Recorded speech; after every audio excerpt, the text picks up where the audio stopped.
Carl Jung, um nome que ressoa com a promessa de desvendar os mistérios da alma humana. Ele descobriu algo que mudaria para sempre a forma como entendemos o narcisismo. Algo que nos força a olhar além das aparências. A ferida primária que molda a personalidade narcisista não nasce de um abuso óbvio, daqueles que deixam cicatrizes visíveis, nem mesmo da negligência extrema, aquela que abandona fisicamente. Ela emerge de algo muito mais sutil, quase invisível. E por isso mesmo, incrivelmente destrutivo. Acontece no momento exato em que uma criança chora e, ao invés de encontrar acolhimento, recebe abandono emocional. Naquele instante de máxima vulnerabilidade, quando a criança precisa desesperadamente de conexão, de um porto seguro, a resposta da mãe ou de quem exerce essa função determina algo profundo sobre a estrutura psicológica que está se formando. E o que Jung percebeu, com sua genialidade ímpar, é que essa resposta, quando é de rejeição ou invalidação, não apenas machuca a criança, ela cria uma fragmentação catastrófica no si mesmo, uma divisão tão profunda que a criança, literalmente, enterra uma parte de si mesma para sobreviver emocionalmente. A parte da criança que sente, que precisa, que é vulnerável. Essa parte é enviada para a sombra, para o inconsciente. E, no lugar dela, uma persona adaptativa toma controle, um falso si mesmo, que aprende rapidamente a regra fundamental de sobrevivência. Suas necessidades emocionais são inaceitáveis.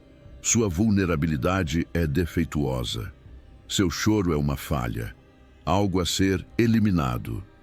E é assim, nesse momento aparentemente pequeno, nessa resposta materna ao choro infantil, que nasce a estrutura narcisista, uma defesa rígida contra a dor insuportável de ser rejeitado em sua humanidade mais básica. Este vídeo vai revelar o mecanismo invisível através do qual isso acontece, como a invalidação do choro se transforma em dissociação emocional, como o abandono no momento de vulnerabilidade cria vergonha tóxica sobre sentir, como a mensagem de que chorar é inaceitável se transforma em autossuficiência compulsiva, em frieza emocional, em incapacidade de acessar necessidades verdadeiras. Vamos explorar não apenas o que acontece na superfície, mas o processo junguiano profundo que está acontecendo na psique infantil. E se você reconhecer sua própria infância nessa dinâmica, se sentir aquela dor familiar ao ouvir essas frases, saiba que não está sozinho e que entender esse padrão é o primeiro passo para quebrar o ciclo, porque o narcisismo não é quem você é. É uma armadura que você construiu quando era pequeno demais para saber que existiam outras formas de sobreviver. Guarde essa informação sobre fragmentação do si mesmo, porque em alguns minutos vou revelar o momento exato em que essa divisão acontece e você vai reconhecer esse instante na sua própria história. Imagine uma menina de 5 anos. Vamos chamá-la de Beatriz. Beatriz acabou de cair na pracinha. O joelho sangra um pouco, mas a dor física não é o pior. O pior é o susto, a sensação de desamparo, o medo que invade o peito pequeno dela. Ela corre para a mãe, lágrimas descendo, buscando não apenas conforto físico, mas algo muito mais profundo, validação emocional. A mensagem implícita que ela precisa ouvir é: sua dor importa, seus sentimentos são reais, você está segura comigo. Mas não é isso que acontece. A mãe de Beatriz olha para ela com uma expressão que a menina ainda não consegue nomear, mas que seu corpo registra completamente. É uma mistura de irritação, constrangimento, impaciência. E então vem a frase: que Beatriz vai ouvir centenas de vezes ao longo da infância, em variações diferentes. Mas sempre com a mesma mensagem central: não foi nada, para de fazer cena. Naquele momento, algo invisível, mas devastador acontece na psique de Beatriz. Jung chamaria isso de momento de fragmentação do si mesmo, porque o que Beatriz está sentindo é real. A dor é real, o susto é real, o medo é real. Mas a pessoa em quem ela mais confia no universo, a pessoa que define sua realidade emocional, está dizendo que o que ela sente não existe. Isso não é apenas invalidação, é um tipo de manipulação emocional profunda, é a negação da realidade psíquica da criança. E a criança não tem como processar essa contradição entre o que sente internamente e o que lhe é dito sobre seus próprios sentimentos. A única forma de sobreviver psicologicamente é acreditar na mãe e desacreditar de si mesma. Então Beatriz faz o que todas as crianças nessa posição fazem. Ela enterra a parte dela que sente. Ela empurra para a sombra a vulnerabilidade, a sensibilidade, a necessidade de acolhimento, e no lugar dessa parte autêntica, ela constrói uma persona adaptativa, uma Beatriz falsa, que não chora, que não precisa, que não sente. E nesse exato momento, a ferida narcísica primária está sendo criada. Mas calma, porque o que vou revelar agora sobre o padrão de repetição dessa invalidação vai fazer você entender por que a ferida se aprofunda tanto. Essa não foi uma experiência isolada para Beatriz. Foi o início de um padrão sistemático aos 6 anos, quando ela chora porque a professora a repreendeu injustamente. A mãe diz: "Você está exagerando." Aos 7, quando ela chora porque o pai esqueceu a promessa de levá-la ao parque. "Ouve, pare de ser tão sensível." Aos 8, quando chora porque a melhor amiga a excluiu, recebe: "Isso é besteira. Você está fazendo tempestade em copo d'água." Cada vez que Beatriz expressa vulnerabilidade através do choro, cada vez que ela busca validação emocional, ela recebe a mesma mensagem central em variações diferentes. O que você sente não é legítimo. Suas emoções são exageradas. Sua sensibilidade é um defeito. Seu choro é manipulação, fraqueza, cena desnecessária. E Jung sabia que quando uma criança recebe essa mensagem de forma repetida, especialmente da figura materna, que deveria ser a fonte primária de espelhamento emocional, algo catastrófico acontece no desenvolvimento do si mesmo. A criança não aprende apenas a não chorar. Ela aprende algo muito mais profundo e muito mais destrutivo. Ela aprende a não sentir. Porque o choro é apenas a expressão externa de algo interno. E quando a expressão é sistematicamente punida ou invalidada, a única forma de evitar a punição é cortar o acesso à fonte. Beatriz não pode controlar o choro. Se continuar sentindo a dor, então ela tem que parar de sentir a dor. E é exatamente aqui que a dissociação emocional se instala, como mecanismo de sobrevivência. Aos 10 anos, Beatriz já não chora mais. As pessoas elogiam isso. Que menina madura, que autocontrole impressionante, tão diferente das outras crianças dramáticas. A mãe se orgulha. Finalmente a filha superou aquela fase sensível e irritante. Mas o que realmente aconteceu não foi superação. Foi assassinato psicológico. A parte de Beatriz que sentia, que precisava, que era vulnerável, não cresceu. Ela foi silenciada, reprimida, enviada para a sombra, e no lugar dela, um falso si mesmo assumiu o controle. Uma Beatriz performática, que aprendeu a funcionar sem acesso aos próprios sentimentos. E aqui está o insight junguiano crucial, que a maioria das pessoas perde. Essa Beatriz falsa, essa persona adaptativa, não é narcisismo ainda. É a defesa contra algo muito mais insuportável. É a defesa contra a dor de ser rejeitada em sua humanidade essencial. O narcisismo vem depois, vem como a estrutura compensatória que se constrói sobre essa ferida primária. Porque quando você enterra a parte de si que precisa dos outros, quando você reprime a vulnerabilidade que busca conexão, quando você se dissocia dos próprios sentimentos para evitar rejeição, você cria um vazio psicológico profundo, uma solidão existencial, que Jung chamava de alienação do si mesmo verdadeiro. E esse vazio precisa ser preenchido com alguma coisa. Então entra a inflação narcísica. Beatriz, aos 15 anos, desenvolve uma persona grandiosa. Ela é a melhor aluna, a mais competente, a que nunca falha, a que não precisa de ninguém. Ela constrói uma autoimagem inflada. Não porque se ama demais, mas porque precisa compensar o fato de que, no fundo, na sombra, existe uma menina de 5 anos que ainda está esperando ser vista, validada, acolhida em sua vulnerabilidade. O narcisismo de Beatriz não é excesso de amor próprio, é a defesa desesperada contra o terror de voltar àquele momento na pracinha.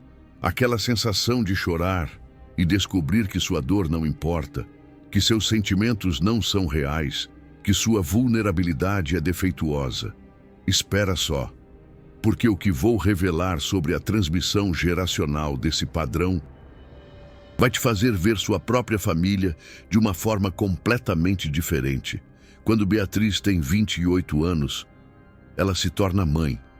E uma tarde, sua filha de 4 anos cai e começa a chorar. E Beatriz sente algo perturbador subir em seu peito. Uma irritação inexplicável, um desconforto visceral com o choro da criança, uma urgência quase compulsiva de fazer aquele som parar. E antes que ela possa processar o que está fazendo, as palavras saem de sua boca. Com uma familiaridade assustadora. Não foi nada. Para com essa cena, as mesmas palavras, o mesmo tom, a mesma energia. Beatriz acabou de se tornar sua própria mãe. Ela acabou de replicar, de forma completamente inconsciente, o exato padrão que fragmentou seu próprio si mesmo na infância. E isso não acontece porque Beatriz é má, ou porque escolheu conscientemente perpetuar o trauma. Acontece porque ela nunca integrou a sombra. Nunca resgatou aquela menina de 5 anos que foi enterrada viva. Nunca fez o trabalho junguiano de reconhecer, sentir e reintegrar a parte dela que foi rejeitada. Então, essa parte continua na sombra. E na sombra, ela se torna complexo autônomo, um padrão inconsciente que se ativa automaticamente em situações específicas. Especialmente quando Beatriz se depara com a vulnerabilidade de sua própria filha. Porque ver a filha chorar não é apenas ver uma criança expressando emoção. Para o inconsciente de Beatriz, é ver um espelho da própria vulnerabilidade reprimida. É ser confrontada com a parte dela que ainda está ferida, ainda está esperando validação, ainda está precisando ser acolhida no choro que nunca pôde expressar completamente. E o inconsciente não integrado faz o que sempre faz. Repete o padrão, projeta na filha o mesmo tratamento que recebeu, perpetua a ferida para a próxima geração.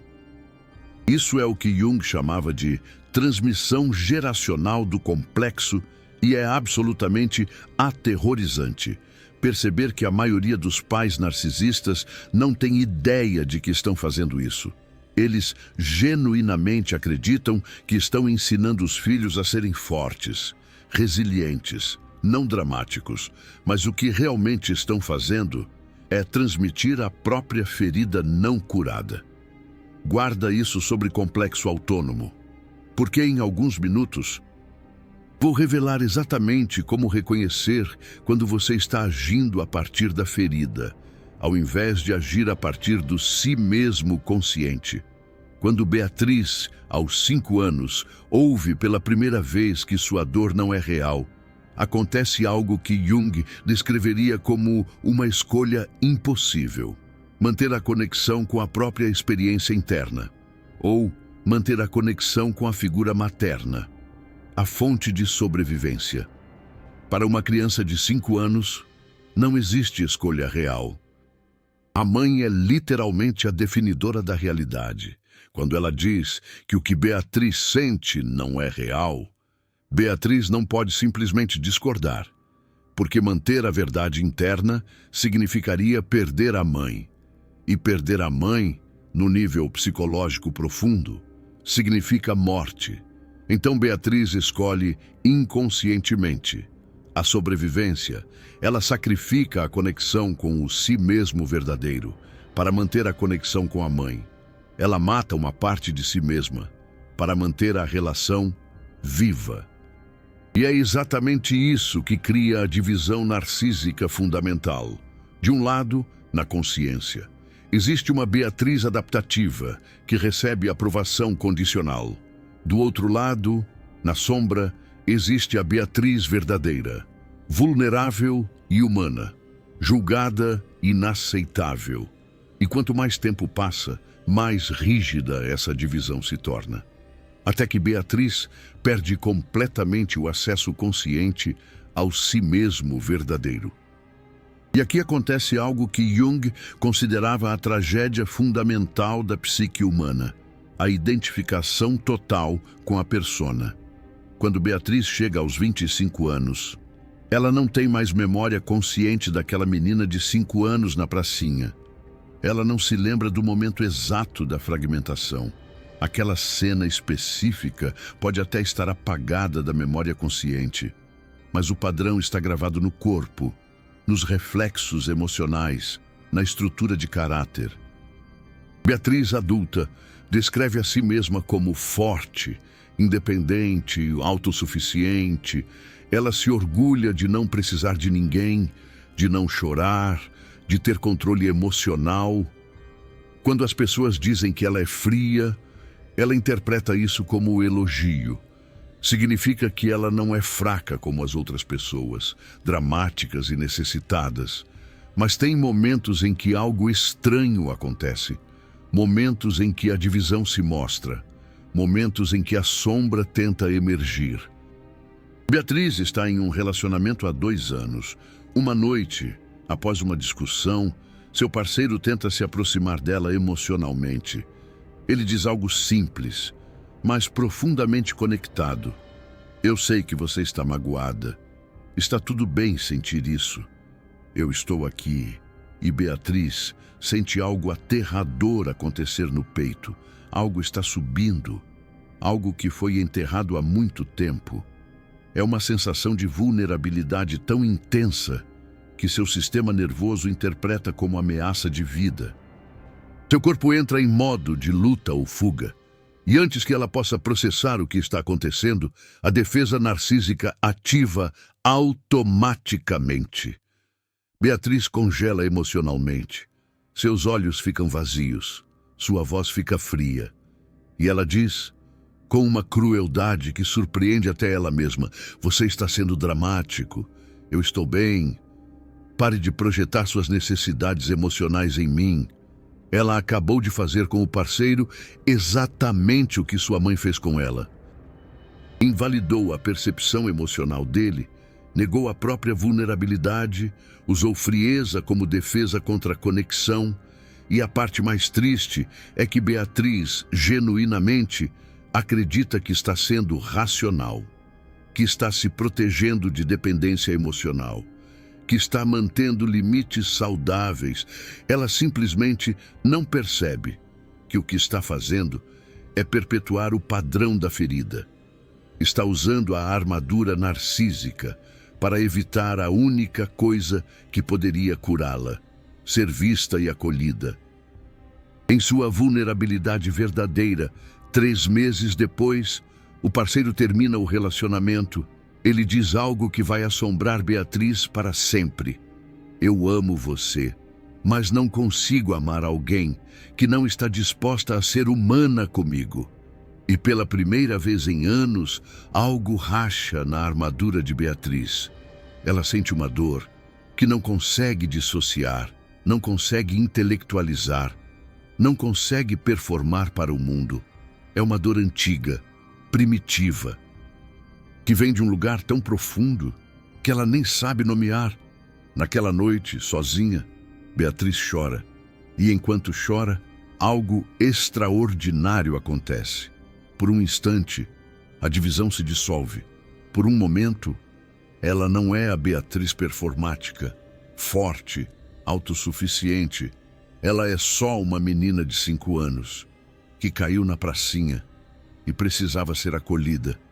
E pela primeira vez na vida adulta, Beatriz sente algo que Carl Jung chamaria de início da individuação.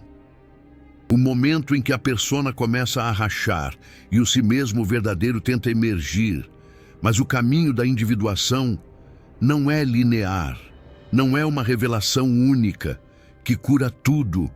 É um processo longo, doloroso, de reconhecer, sentir e reintegrar as partes que foram enterradas. E isso nos leva ao ponto crucial sobre recuperação, que precisa ser dito com clareza total. Você não supera a ferida narcísica primária, ignorando-a. Você não cura a dissociação com mais dissociação. Você não integra a sombra, mantendo-a na sombra. A única forma de curar essa ferida é fazer exatamente o que foi proibido na infância. Sentir completamente, chorar sem parar de chorar, precisar, sem se punir por precisar, ser vulnerável, sem construir defesas contra a vulnerabilidade. E isso é aterrorizante, porque significa voltar ao momento da ferida primária. Significa sentir aquela dor, de descobrir que seu choro não foi acolhido, que sua vulnerabilidade foi julgada defeituosa, que suas necessidades emocionais foram tratadas como inaceitáveis. Significa fazer o luto pelo que nunca foi, pela infância que você deveria ter tido, pela mãe que deveria ter segurado você no choro, ao invés de te envergonhar por ele, pelo acolhimento que era seu direito básico de criança vulnerável. E só depois de sentir completamente essa dor, só depois de validar a experiência daquela criança de 5 anos, é que se torna possível reintegrar a sombra, resgatar a parte de você que sente, que precisa, que é vulnerável, e descobrir que essa parte não é fraqueza, é sua humanidade essencial. Mas tem um detalhe sobre esse processo de cura que pouquíssimas pessoas entendem, e é isso que vou revelar agora. A recuperação da ferida narcísica, criada pela invalidação do choro. Não acontece apenas no nível cognitivo. Não é suficiente entender intelectualmente que sua mãe estava errada, que seus sentimentos eram válidos, que você tinha direito de chorar, porque a ferida não foi criada no nível cognitivo. Ela foi criada no nível somático, corporal, pré-verbal. Aconteceu antes mesmo de você ter palavras para nomear o que estava sentindo. Então a cura também precisa acontecer nesse nível profundo. Beatriz, 2 anos após o término, está em terapia profunda, que inclui trabalho somático. Em uma sessão, a terapeuta pede para Beatriz sentir onde, no corpo, ela guarda a proibição de chorar. Beatriz sente imediatamente. É na garganta, uma tensão crônica invisível. Quando relaxa essa tensão, algo antigo começa a subir. É um choro que vem de um lugar que ela não acessa há décadas. Não é choro de adulto, é choro de criança. O choro que nunca pôde ser completamente chorado. E pela primeira vez, desde os 5 anos, Beatriz chora, sem parar, sem se controlar, sem construir defesas. Ela chora o luto de 20 anos de dissociação, chora a solidão de ter vivido identificada com uma persona falsa, e algo extraordinário acontece. A terapeuta não invalida, não minimiza, não abandona. Ela apenas valida. O que você está sentindo é real. Sua dor importa. Você está segura aqui. Beatriz experimenta, pela primeira vez, o que Carl Jung chamaria de reparentalização, a experiência de ser acolhida em sua vulnerabilidade, ao invés de rejeitada. E é essa experiência que começa a desfazer a divisão narcísica, porque a ferida narcísica não foi criada por uma única rejeição, foi criada pela repetição sistemática da invalidação. Então, a cura também não acontece em um único momento de acolhimento. Ela precisa da repetição sistemática da validação. Beatriz vai precisar chorar muitas vezes, vai precisar sentir vulnerabilidade muitas vezes, vai precisar tolerar a sensação aterrorizante de ser vista em sua humanidade crua muitas vezes, cada vez reforçando a nova mensagem. Você pode sentir e ainda ser amável, pode precisar e ainda ser digna, pode chorar e ainda ser humana, não defeituosa. E cada vez que essa nova experiência é reforçada, a divisão narcísica se enfraquece um pouco. A identificação com a persona falsa se afrouxa um pouco. O acesso ao si mesmo verdadeiro se amplia um pouco, até que, eventualmente, Beatriz não está mais vivendo da armadura narcísica, ela está vivendo do si mesmo integrado. Mas aqui está a parte que pode soar dura, mas que precisa ser dita com honestidade completa. Esse processo não é opcional. Se você quer relacionamentos verdadeiros, se você quer intimidade real, se você quer parar de transmitir a ferida para a próxima geração, você pode viver a vida inteira na persona narcísica, pode funcionar no mundo, pode até ter sucesso externo, mas você vai viver na solidão existencial profunda, de nunca ser visto, em quem realmente é. Porque quem você realmente é está enterrado na sombra, e o preço de manter a sombra reprimida é a incapacidade de conexão autêntica. Então a pergunta que você precisa se fazer é: você está disposto a sentir a dor da ferida primária para ter acesso à sua humanidade verdadeira? Ou você vai continuar escolhendo a segurança da armadura ao custo da conexão real? Porque essa é a escolha que a ferida narcísica, criada pela invalidação do choro, te força a fazer. E não tem resposta certa ou errada. Tem apenas consequências diferentes.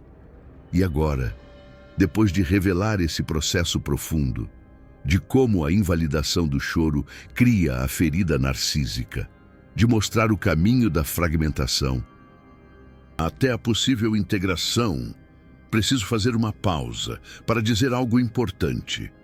Se este vídeo ressoou com algo profundo em você, se você reconheceu sua própria história na de Beatriz, se sentiu aquela dor familiar de ter seu choro invalidado na infância, você acabou de receber algo que a maioria das pessoas nunca vai ter acesso.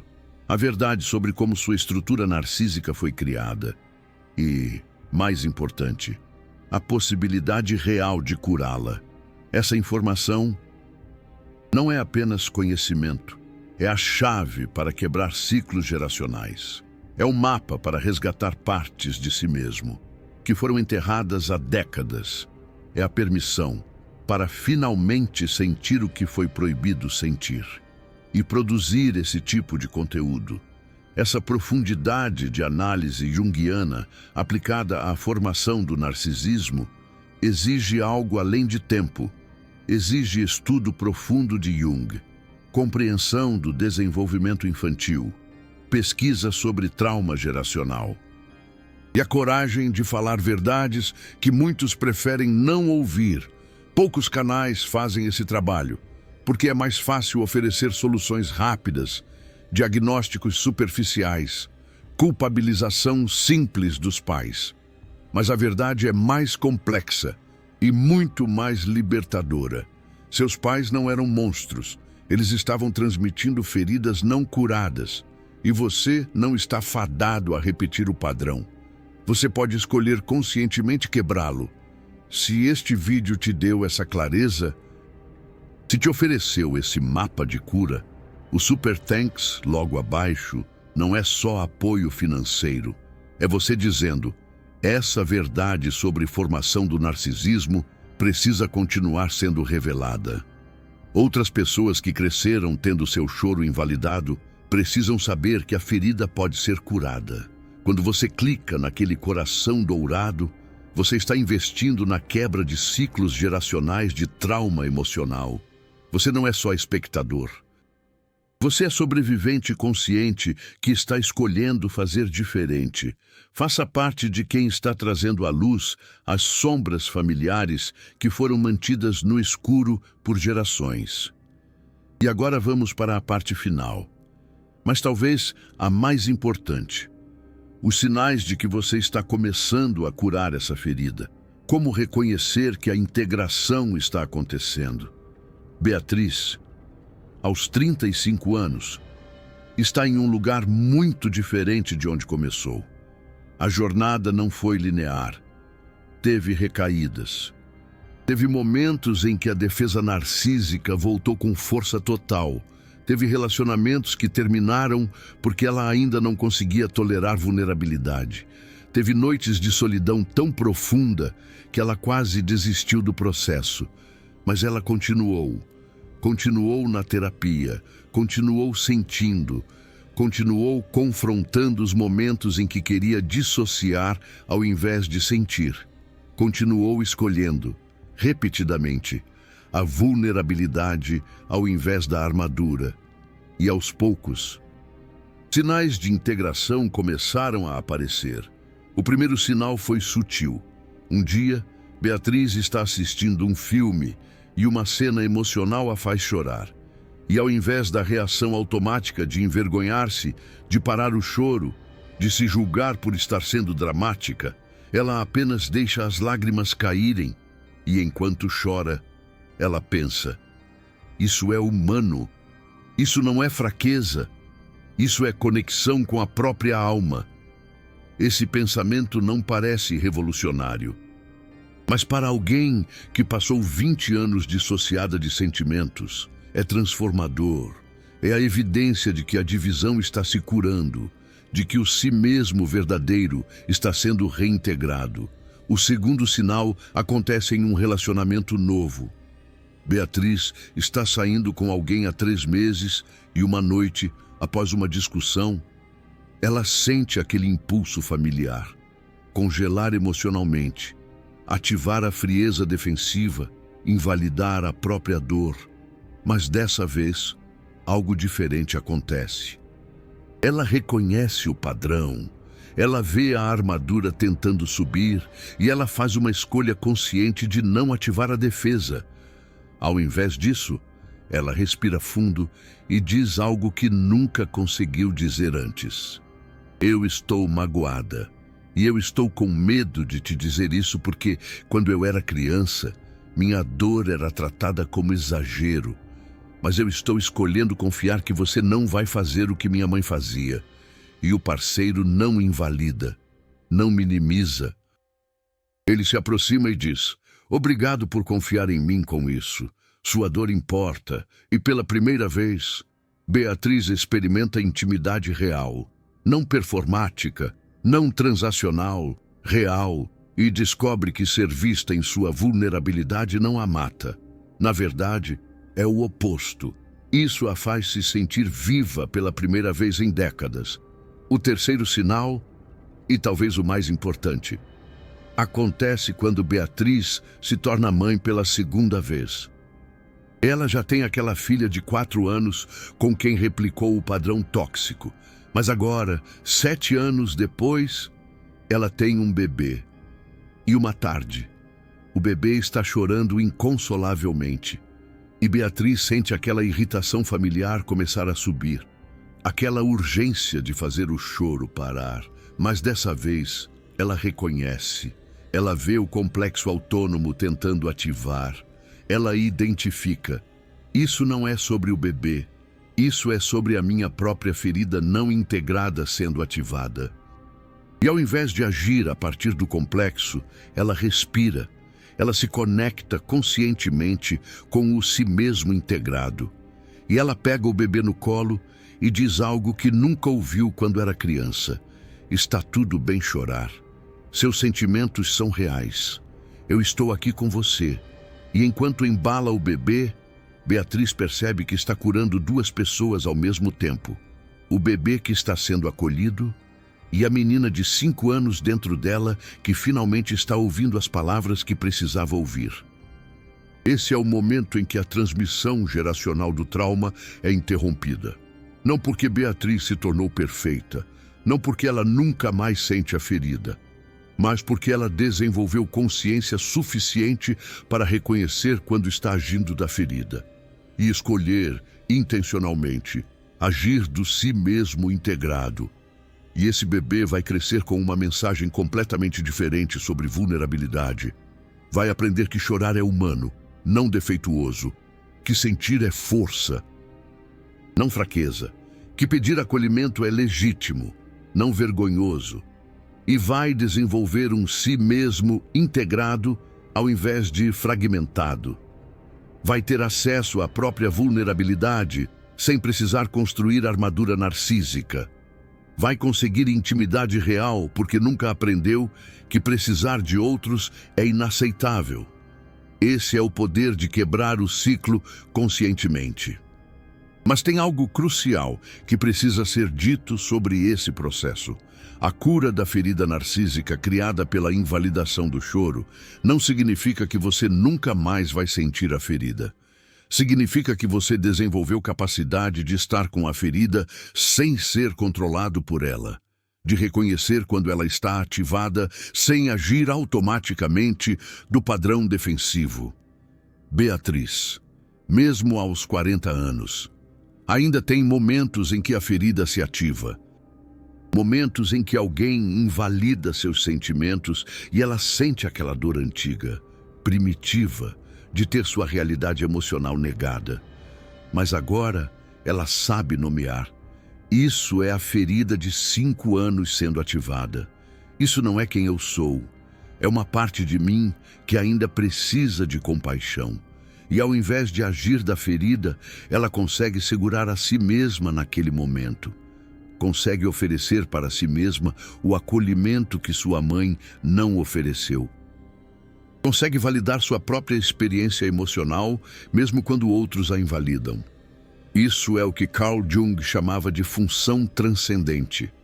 A capacidade de segurar os opostos, de estar consciente tanto da ferida quanto do si mesmo curado, e escolher agir do si mesmo curado, mesmo quando a ferida está ativada. E é isso que transforma a ferida narcísica de uma prisão em um portal. Porque quando você integra a sombra, quando você resgata aquela parte vulnerável, aquela parte que foi enterrada, você não apenas cura a si mesmo, você se torna capaz de verdadeira empatia, de conexão autêntica, de intimidade real. Você se torna humano de novo. E talvez essa seja a ironia mais profunda sobre a ferida narcísica. Ela foi criada no momento em que sua humanidade foi julgada inaceitável. E ela é curada no momento em que você escolhe, conscientemente e repetidamente, reclamar essa humanidade, sentir completamente, chorar sem parar, precisar sem vergonha, ser vulnerável, sem defesas, não porque isso é fácil, mas porque é a única forma de voltar para casa, de retornar ao si mesmo verdadeiro, aquele que foi abandonado há tanto tempo. Carl Jung nos ensina sobre a importância dessa jornada de volta ao si mesmo. Então, se você cresceu ouvindo que seu choro era cena, se aprendeu que suas emoções eram exageradas, Se foi ensinado que precisar de acolhimento era fraqueza, saiba que a mensagem estava errada. Não sobre os outros, sobre você. Você não era dramático, era humano. Suas emoções não eram exageradas, eram proporcionais à dor que você estava sentindo. Precisar de acolhimento não era fraqueza, era o direito básico de toda criança vulnerável, a base de um desenvolvimento saudável, como Jung bem explicou, e você ainda pode se dar permissão para sentir tudo que foi proibido sentir. Ainda pode resgatar a parte de você que foi enterrada. Ainda pode quebrar o ciclo antes de transmitir a ferida para a próxima geração. É a chance de ressignificar sua história, como nos ensinou Jung. A ferida aconteceu. Isso não pode ser mudado. Mas o que você faz com a ferida agora, isso ainda está em suas mãos. E agora, uma última pergunta para você processar. Qual dessas frases você mais ouviu quando chorava na infância?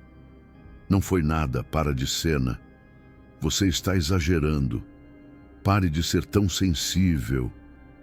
Ou a pior de todas, silêncio completo e abandono emocional. Comenta aqui embaixo a frase exata que te marcou, porque nomear a ferida é o primeiro passo para curá-la. E ver que outras pessoas passaram pela mesma invalidação vai te mostrar que você nunca esteve sozinho nessa dor. E lembre-se, como Jung sempre enfatizou, a cura vem da aceitação e integração de nossas sombras.